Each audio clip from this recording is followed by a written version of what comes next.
method. So we're talking about Microsoft Defender for Identity, which is a solution to protect your identity.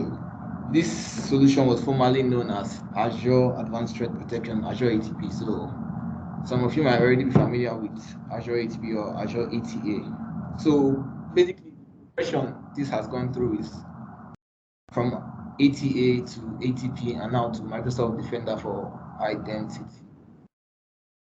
So our agenda for today, we have introduction, of course, talk about what it does, how it works, and then we'll move on to a demo. Because I believe nothing gives us a better experience than actually seeing how it responds or how it reports firsthand. So we'll see that, or we'll be able to see that through this presentation. So first of all, I'd like to talk or speak generally about attacks, especially now that we have moved to cybersecurity and the cyberspace has expanded from just our perimeter network or our offices. So I've moved on from the days where people that have laptops are few, people that actually go to the office and use desktops are few, people have a lot of devices now that we use or that we retain to access the internet. Our TVs now access the internet. We have a lot of IoT devices basically. So attacks have upgraded from just focusing on protecting one particular aspect of your network to other aspects of your network. Now, on my page or on my screen here, you can see I have listed a few common types of attacks. So these attacks, even though I call them common, might not be common to everyone. They are attacks that will mostly be known to people within the cybersecurity space, not really common to end users. So I will start with the brute force attack. Now, what a brute force attack does, or what brute force attack is someone literally trying to force him or herself into your environment, right? I have a certain information, I have a certain tool that will enable me to attack or guess a few passwords in this environment. So what I do is I attempt to authenticate with different passwords. I'll overload your system and just guessing. Maybe I know that your system has or your environment has just 8 digits for its password. So I'll just keep trying random numbers. You know, as children, we had a method we use when we're trying to access our mother's phones to play games. We'll just try and guess if it's 4 letters. We use one child's name or whatever. So brute force attack is something like that, where it tries to guess until it gets the correct password using an application or algorithm to get that information. Now, moving on to your identity theft using pass the hash attack.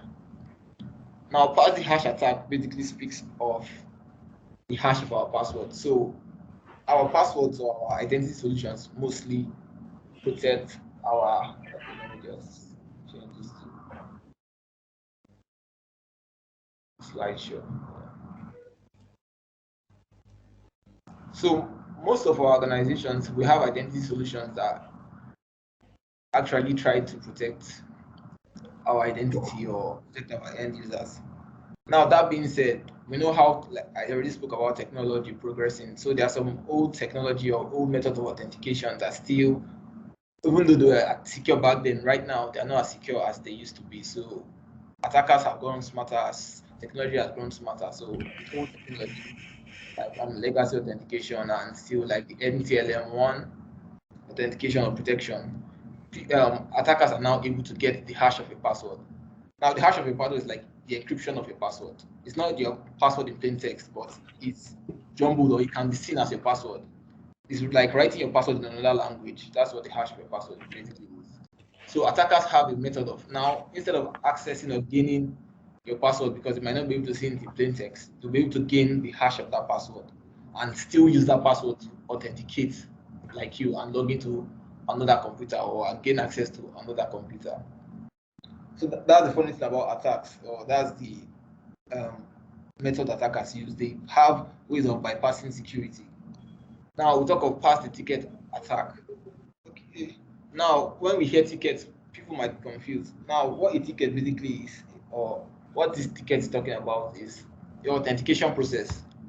You have the methods you sign in to work every day. Most of us, we come to our PCs to sign in. carry out whatever activity you want to carry out. There's something called the ticket or the process. There's a ticket granting process that goes on within your endpoint and the domain controller or the authenticating machine. So we should not get confused when we see ticket. Now, what this ticket is talking about, or this past ticket attack is talking about, is basically a user gets access to this ticket that authenticates or verifies the user that's trying to authenticate.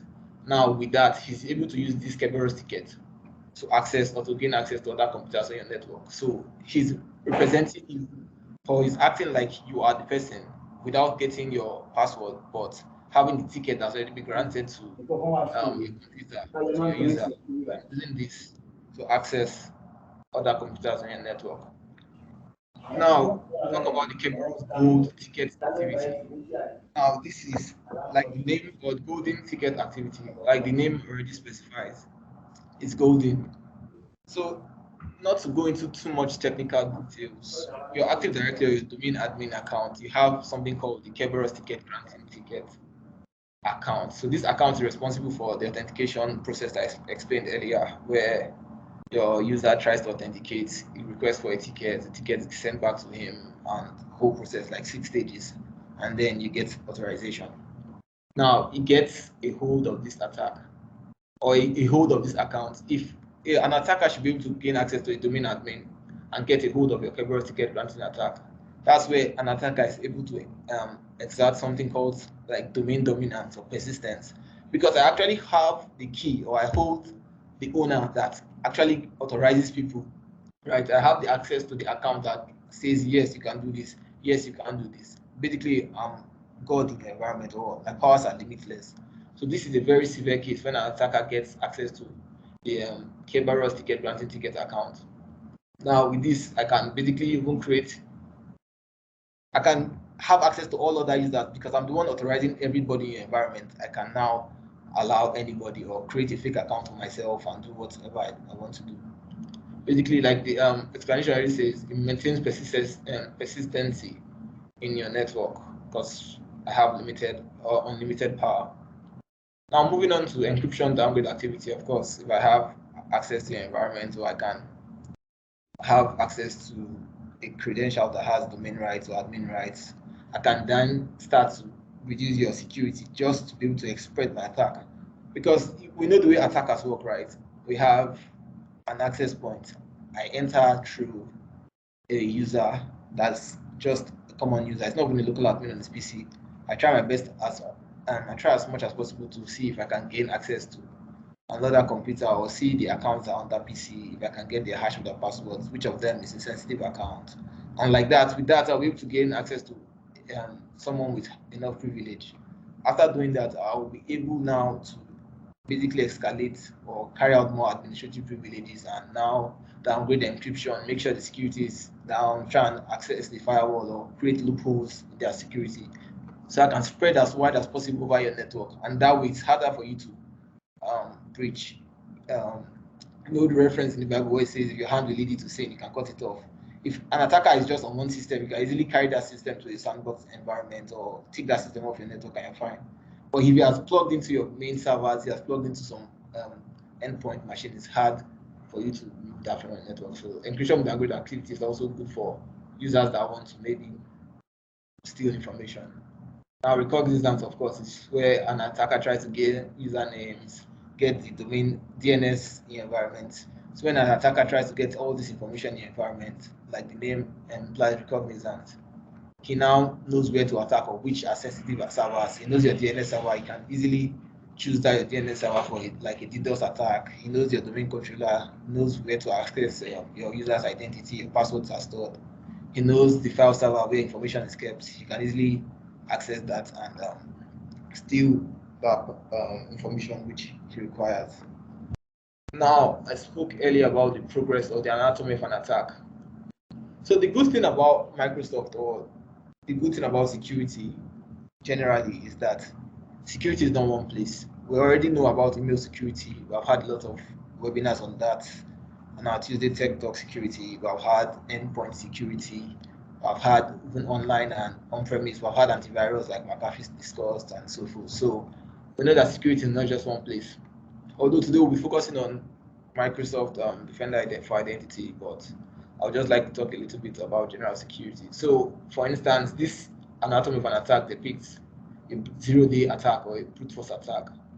Now, what a zero-day attack is talking about is an attack that's never been seen before, an attack that you basically did not prepare for. It just starts. Or a brute force attack, like I said, is someone that has an access to a tool or the technical know-how and uses whatever means to try and guess passwords to the entire environment. So an attacker uses that and gets one of a user's account and is compromised. So I have user A's password, or I have the hash of user A's password, or whatever means I use to compromise user A. Doing that, I will not stop there. Like I said, the truth about an attack is not to attack one user, it's to attack the organization. So if I attack one user and I stop there, the purpose of my attack is defeated. The reason why I'm here is either to disrupt service or to steal information or to encrypt their data and make sure I request some money, ransomware issue. So we have the user accounts compromised and the attacker attempts lateral movement, basically to crawl through your network, move from one system, from a normal end station to maybe a domain controller, a server in your environment, get access to a privileged account if possible, a domain admin, help desk, enterprise admin, whatever account I can get access to. And then I know that with a domain admin or a privileged account, I can now move on to attack whatever I want, lock what I want, request accounts, get information, and then I steal sensitive information. So my goal is to steal or infiltrate your organization and steal classified data, maybe trade secrets. I will get access to that. If my goal is to lock your data or encrypt your data, I'll get access to that. If I want to basically just request money, I'll get access to all of this I want. Now, in preparation for this or in earnest, I'll just repeat a little.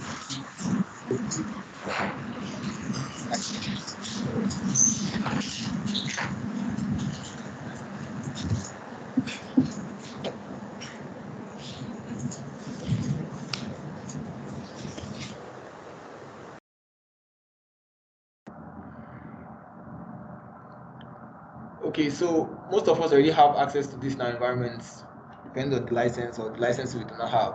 We might have cloud app security as well. But there's something called Microsoft Secure Score, where you get improvement actions we consider here, or things to do to basically improve our environment. You can also filter here to see, which is what we're talking about, Defender for Identity. So I can select to see Defender for Identity improvement actions. What I should use my Microsoft Defender for Identity, what are the things pending. Okay, then I also have something that can help us secure environments, which is, let me see, on Cloud App Security. Cloud App Security is now available on all licenses. So the environment has a license like E5 license, Microsoft 365 E5 license, you'll be able to access Cloud App Security. Now, Cloud App Security also gives us a few or a little information on how to improve our identity protection or our identity security score. We have one of the, not common, but basically common for most of our users or IT admins who know the labs, which is the password, the local admin password solution. Now, we all know in our environments, most of us already know that when we want to install an application, right, you will not be able to install. You have to call the IT support to help you input the admin password to be able to install the application. Now, with Labs, what Labs does for you is for every PC in your environment, it creates a local admin account and gives the local admin account a specific password that it changes over time. So even if an attacker gains access to your environment and is able to get the local admin password on that PC, generally, if I'm thinking like an attacker, if I have a local admin password on a PC, most organizations already know that my local admin password is the same for my IT users, so they know that once you want to go to any PC, that local admin account works for you. But Labs will put a stop to that. Every PC will have its own generated local admin password. So even if an attacker gets one PC and the local admin password, he's unable to access another PC with that same password. So that's one of the identity security posture or the suggestions you can have here. You can see also stop weak cipher usage, legacy protocols, like I said, the old method of authentication, clear text credential exposure. We have a few here that we can see. So basically, that's just by the wayside of other ways we can still protect our environment before we move on to or move back to our topic for today. So now I'll be talking about our solution for today that has given us, or that is going to provide us with insights to what's going on in our environment, which is Microsoft Defender for Identity. Now, I already mentioned Azure Advanced Threat Protection, which is Azure ATP, which is the former name. Most of our users will already know the first and the initial progression, which was from Advanced Threat Analytics ATA. That was an on-prem solution. We moved on to Azure Advanced Threat Protection, more features, easier to use, and then we moved on to where we are now, which is Microsoft Defender for Identity. Now it's a cloud-based solution, and once we see that, we know the beauty of cloud-based solutions. It's one of the beauty of cloud-based solutions is scalability, right? You can take as much as possible. You can have as much information as possible stored in the cloud. The cloud is, in quotes, limitless. Now, the good thing about this is it's not a cloud-based solution that covers just the cloud. It also integrates with your on-premise solution. And to get, first of all, to monitor your users' behavior. When we talk about how it works in the later stage of this our engagement, Okwelu will take us through how it works. So it monitors your users' activities. It protects the users' activities and protects the users' identities and credentials. Basically, from your information that you get here, you'll be able to tell or see what's going on in your environment. The reporting is very rich and granular for you to investigate. You can identify, of course, and investigate suspicious activity.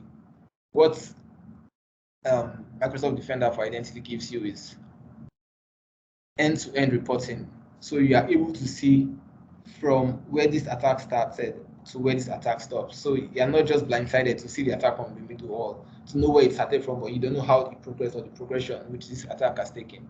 So there's something called kill chain, or the attack kill chain, where you see the process of an attack or the stages of an attack. So your Microsoft Defender for Identity gives you that insight.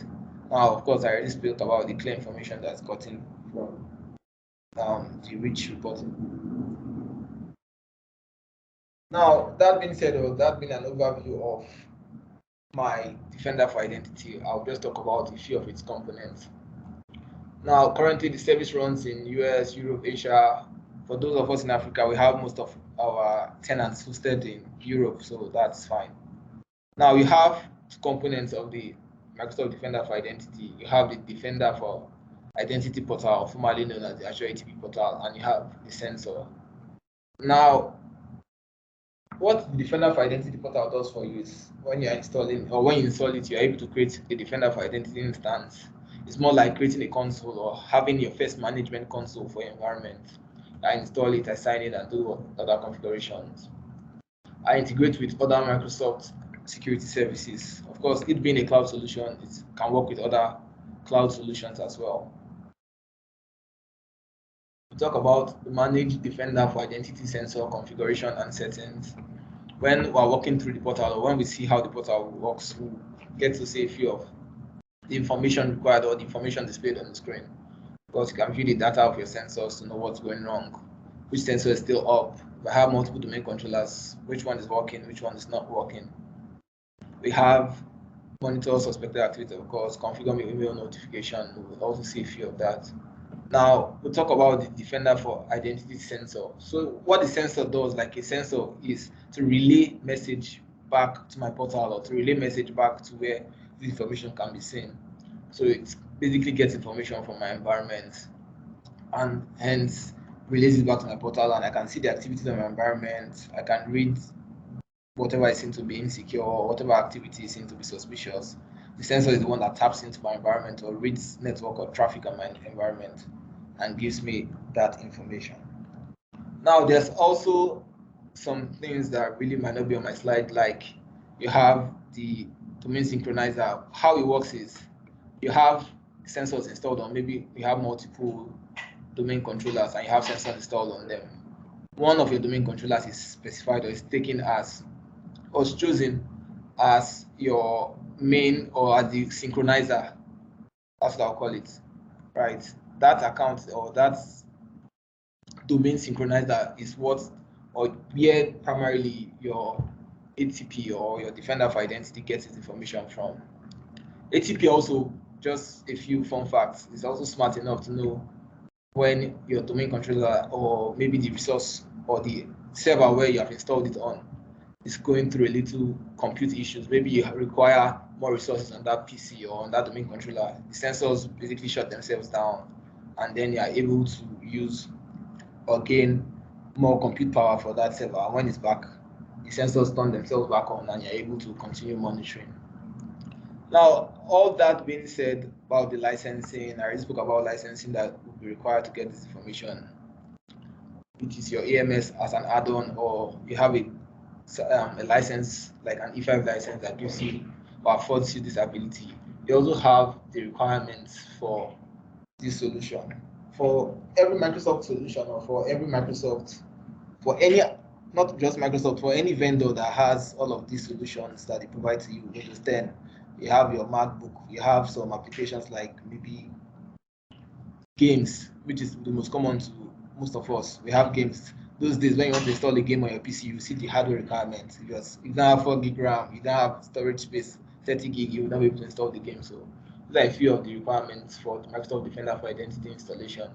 First off, I said it's a cloud-based solution, so you actually access the portal using browser. The browser must support TLS 1.2, which is the most secure right now. You can use Microsoft Edge, you can use Google Chrome, you can use the Internet Explorer version as well. And you must have the SSL ports allowed, port 443 on your firewall, or if you use the proxy server. Now for network name resolution, because we're basically monitoring your environment, what your environment tells its identities or knows its identities over network is IPs.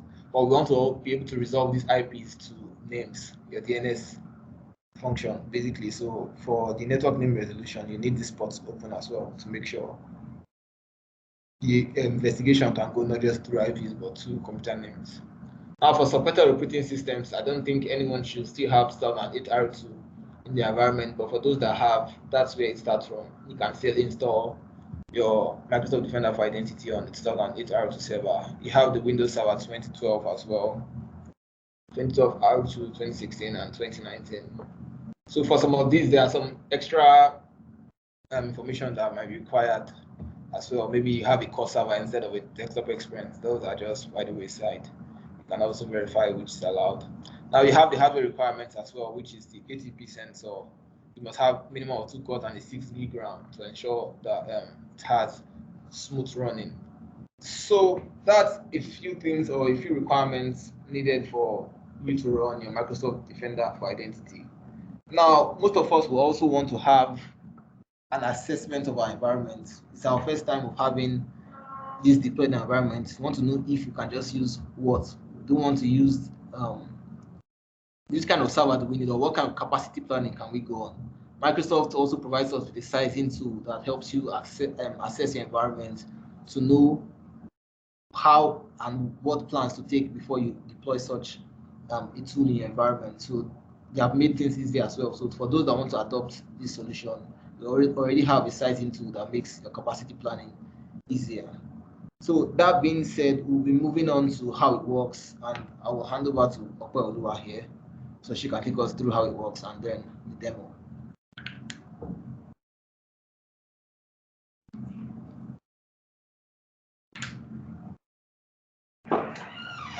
Thank you very much, Idara. Once again, my name is Ope Oluwa, and I'll be talking about how ATP works. Okay, so we can see the architecture right here. You need to install, like my colleague mentioned about a sensor, you need to install a sensor on the domain controller. But if you have an ADFS server or ADFS servers in your environment, then you can install it on the ADFS server instead of on the domain controller.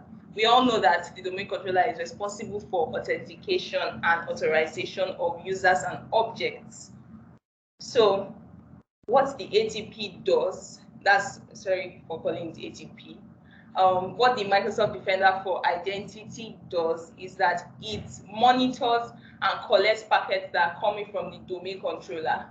It monitors the behavior. It does what you call behavioral analysis of the user's object. So any single change that has been made, the Microsoft Defender would be aware of this change.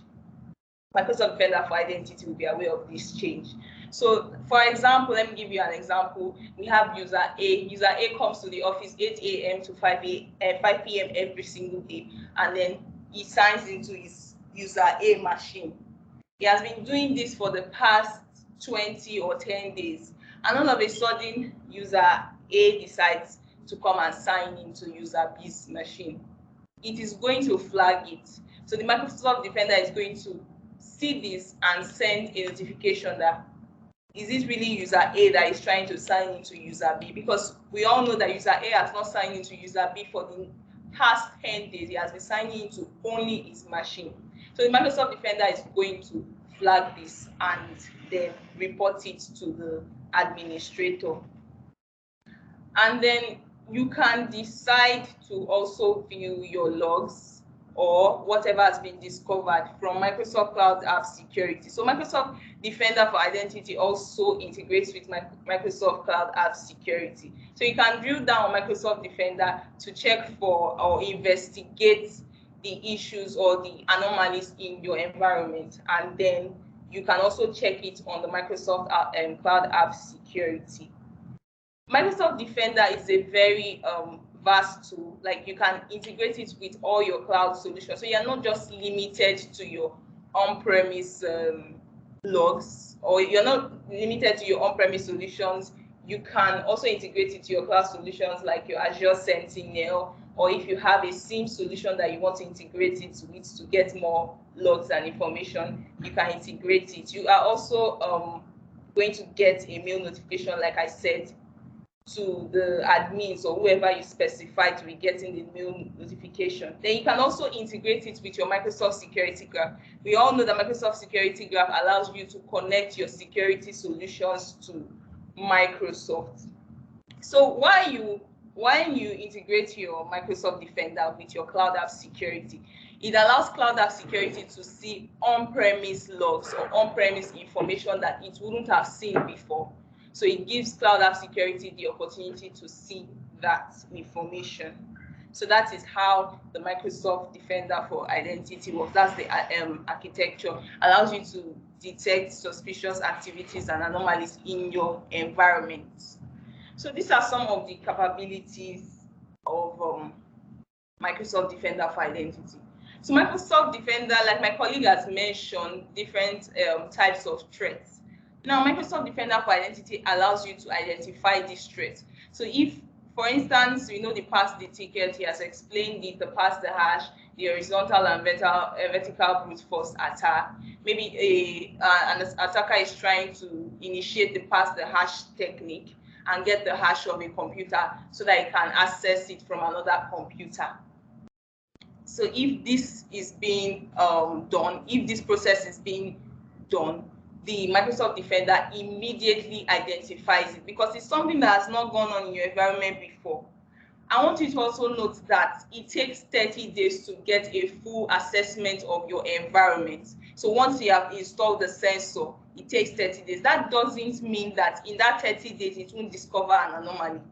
Even in 2 days after seeing that, monitoring the behavior that it has been signing into a specific machine, and then all of a sudden it's trying to get access to another machine, it's going to detect it. It doesn't wait for that 30 days assessment. But that 30 days just notes that that is how long it takes to access your full network, your full environment. So Microsoft Defender for Identity protects your organization from both known and unknown attacks. So what this means is that, you know, it does behavioral analysis. Microsoft has gotten information, that's Microsoft Defender has gotten information of known threats or known vectors, and then it alerts you when it knows that, but it is open to learning. So it just doesn't tell you about the known threats. So the ones that are unknown that it doesn't know about is going to report it that this is a very strange thing that has not been occurring in your environment. I also want you to note that it does monitoring and reporting. It doesn't protect you. So if you want protection, you need to acquire the Microsoft Defender for Endpoints. But if you want to monitor your environment, and then get reports, you should use the Microsoft Defender for identity. It's proactive, so it's going to tell you that this is happening, or this is what is about to happen. Confirm from the user that this whether this thing is true or not. Like if user A assigned it to user B, whether it is really user A or not, or is an attacker. So you can get such information. The Microsoft Defender for Identity also allows you to focus on several phases of cyber attack kill chain, like reconnaissance, like my colleague has mentioned, lateral movement cycle, which is like a technique that allows you to gain access to users' devices by running different threats cycles. And then you have domain dominance that allows you to run different techniques to get access to your domain, to be able to run things. You know how very delicate your domain is. Anybody, once they have access to your domain, they can have access to every single thing in the network. You know how the attacker does? The attacker first gains access to a user account, just any user. It can even be an admin. So you also have to consider that admins need to be protected, not just any user. Your MD needs to be protected, your CISO, every single user is very important. Any attacker can gain access to any user, and from that way, he can gain access to every single thing in your environment. So Microsoft Defender actually gets you logs. It detects things like this. Microsoft Defender allows you to install a decoy account. This account is called a honey token account. I don't know if you have heard about it before, but so I'll be explaining what this means. Decoy account means that it allows you to set up fake accounts that are very enticing, fake accounts that are pleasing to attackers. When they see it, they will say, okay, let me use this, and then you use it to test the attacker and identify or track malicious activities. Then you can integrate it with Microsoft Defender for.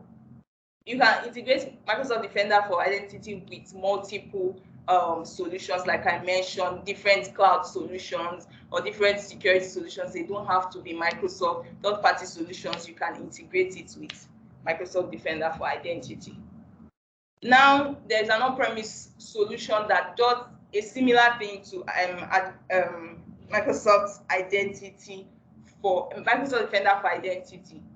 This solution is called the Advanced Threat Analytics. So the Advanced Threat Analytics is an on-premise solution. You don't install it. It's not a cloud solution. You need to install SQL. You need to consider that you need to install SQL on the machine. You need to provide a different server that you need to install it, or separate from installing the sensors and the other things that are needed, the other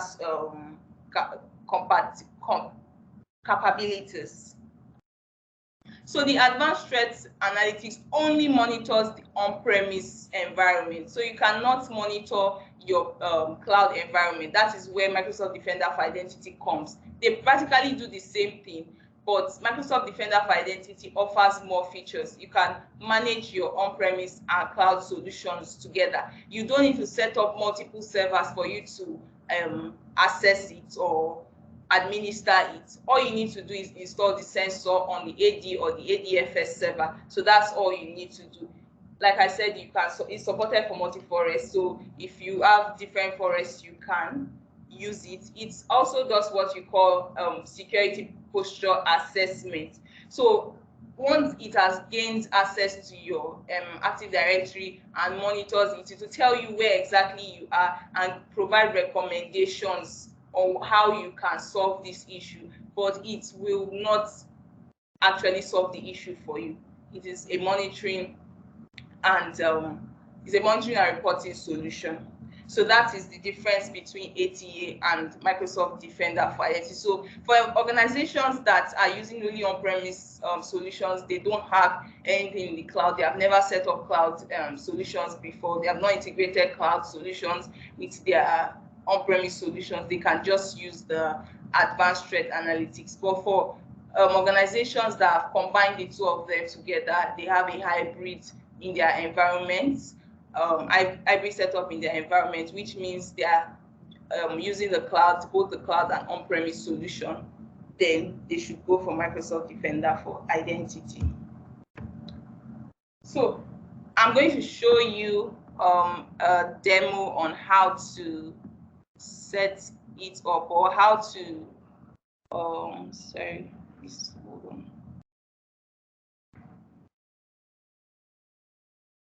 Okay.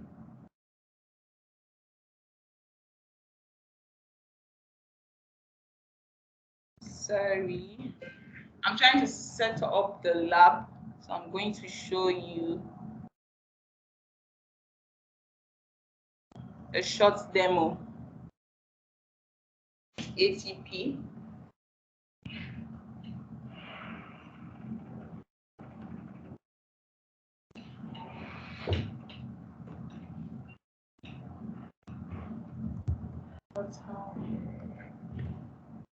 .atp.azure.com.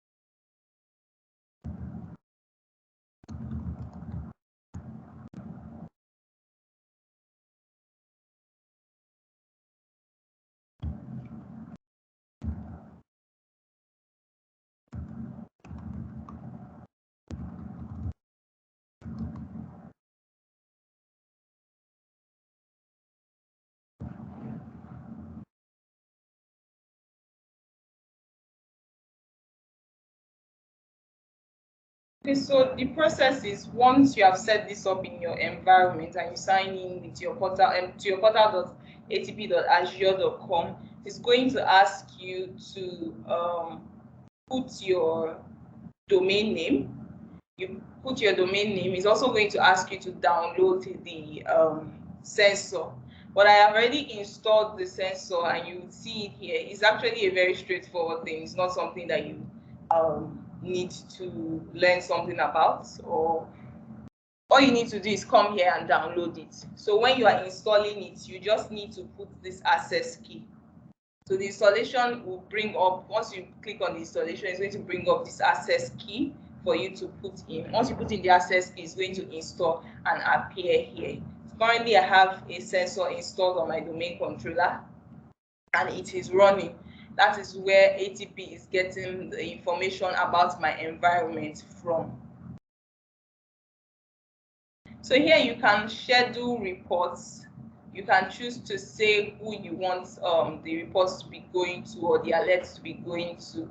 Do you want a summary of alerts? If you want that, you schedule that. If there's a modification to sensitive group, you can schedule this too. You can also put, if there's any LDAP authentication which exposes users, you can schedule the report too.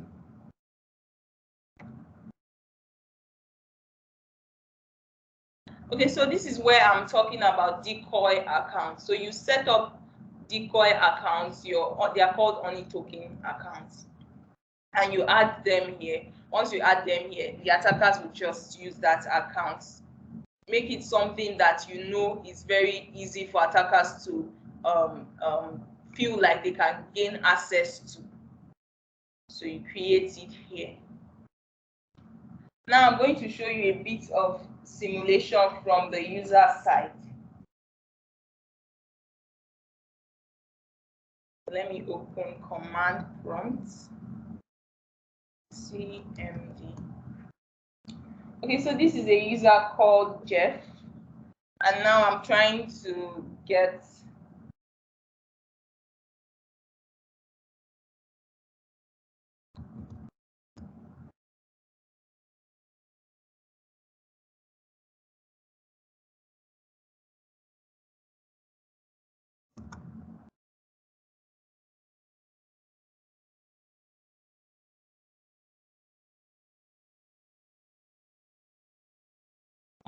gain access.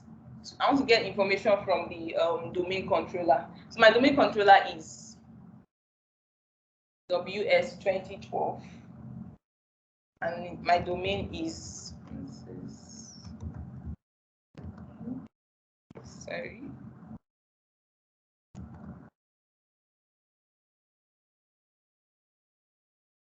Now, after gaining access to the domain controller, I want to try and transfer the domain to another domain. So this is the command to transfer, ls dash. So let me just put contoso.com. So because this domain does not exist, that's why it's telling you that it's a non-existent domain. But if I use something that it exists, it's going to go through. But that doesn't mean that Microsoft Defender is not logging this. So this attacker, now I'm the attacker, I'm imagining like I'm the attacker, I'm running this, I gain access to the domain, and then I want to transfer the domain to another domain. It is going to log this information.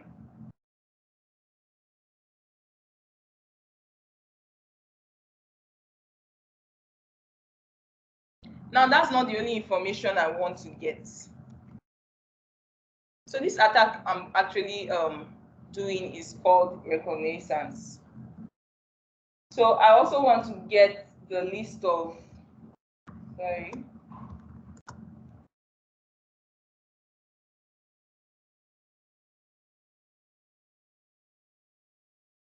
So you can see the list of users that are signed in to these devices, to this device, and then the list of groups that are present in this device. That's the domain controller.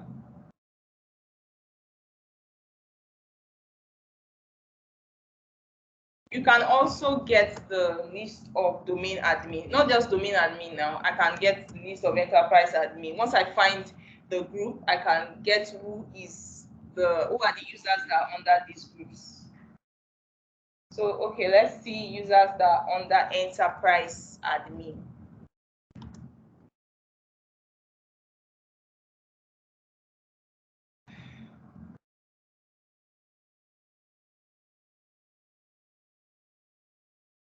Okay, so there are currently no users under this. Let's try domain admin. No matter the group we're trying, is still logging it in the Microsoft Defender for identity. So whatever the attacker is trying is logging it in domain admin.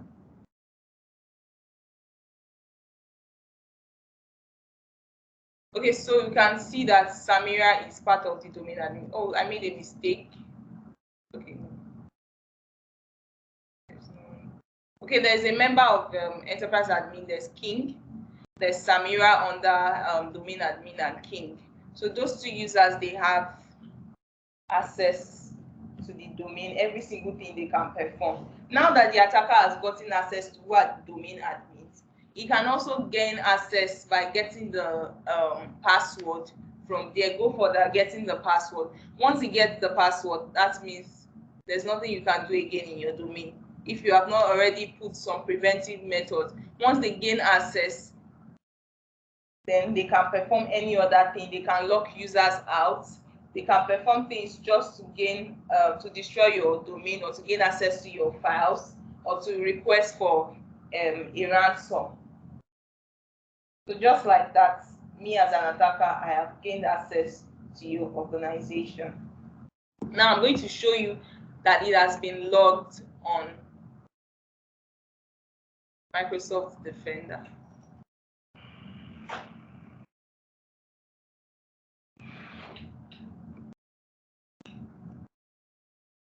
Okay, so it hasn't come yet, but it will still come. It will still alert the user. If you have configured it as a mail, it will alert the user. But this is something I've already done previously, which is Jeff Lederman. So if I click on this place where you come here to the timeline, you see list of attacks. You see the one that is high, you see the one that is medium. So this user and IP address reconnaissance is medium.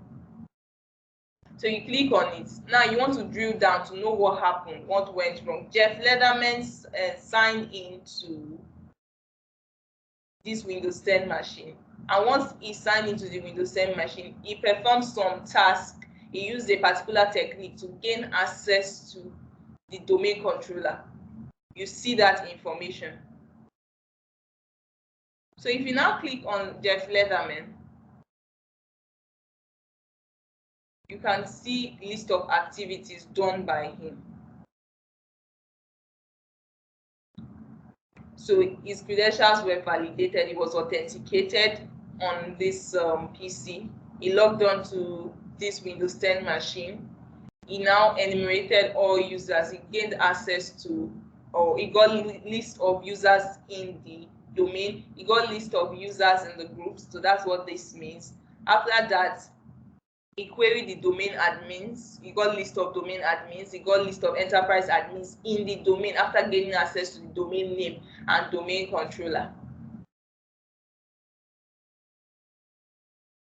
So you can either confirm with Jeff Lederman if this is true, if he's the one that actually did this process, or if he's not the one, then you need to take actions. Now, not just here, like I said, you can integrate it with Cloud App Security. Now you can go to Cloud App Security and then, sorry.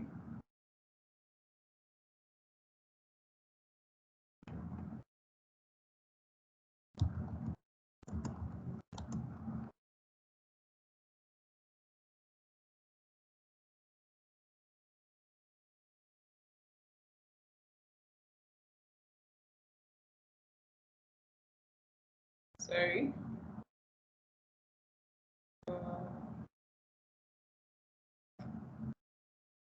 You can go to portal.cloudappsecurity.com and then you still see the alerts on Cloud App Security. So you can choose to check which of them you want to see or investigate. So you can choose the Microsoft Identity, Defender for Identity, or you come to Cloud App Security. Now you see the same attack has been logged here, like I said. So if you click on it, you come to alerts here, right here on Cloud App Security. Then you go to the attack and you even see more information. So it's telling you the ID of this particular user has done this on this particular computer and has gained access to the domain controller, retrieving recent IPs of 2 accounts. So you can see that you get more information from there. This alert falls under the following tactics discovery. You can even get information about the IP address that he used.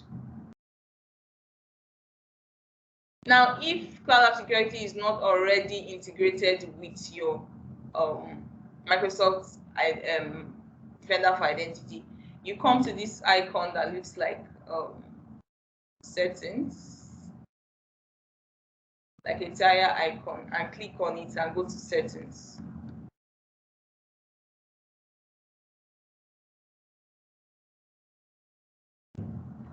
So if you scroll down here,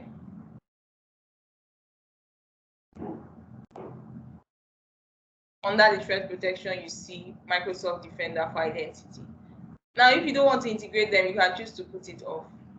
But if it hasn't been enabled in your environment automatically, you can come here and enable it. So once this is enabled, it will be getting logs from your Microsoft Defender for Identity, or also called Azure ATP.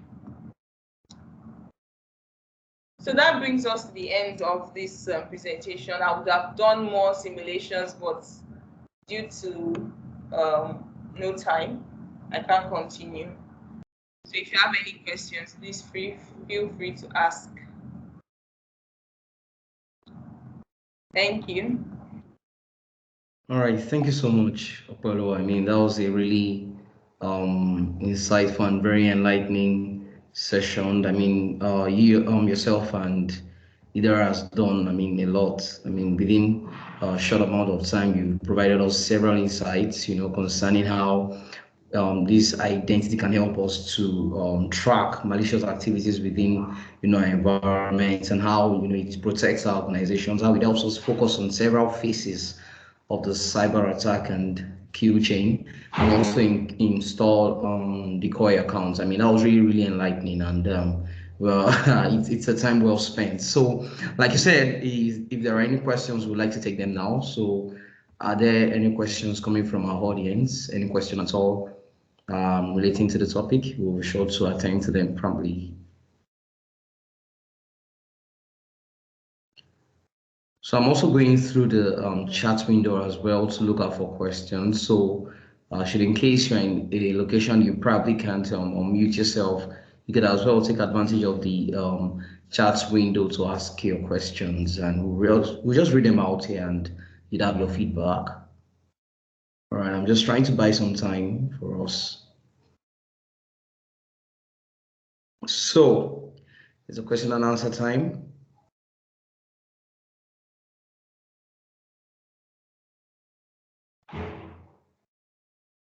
Okay, well, it's it's starting to appear like we won't be having any question today. It seems as though Idara and and Okpoluwa did a wonderful job in explaining. It's been very, very insightful, I must say. And thank you so much. Thank you so much for such a beautiful time. I also want to thank my colleagues who's been working here with me as well to send us the link for us to put up our to fill up the evaluation form, and then also to communicate with us through the chats window.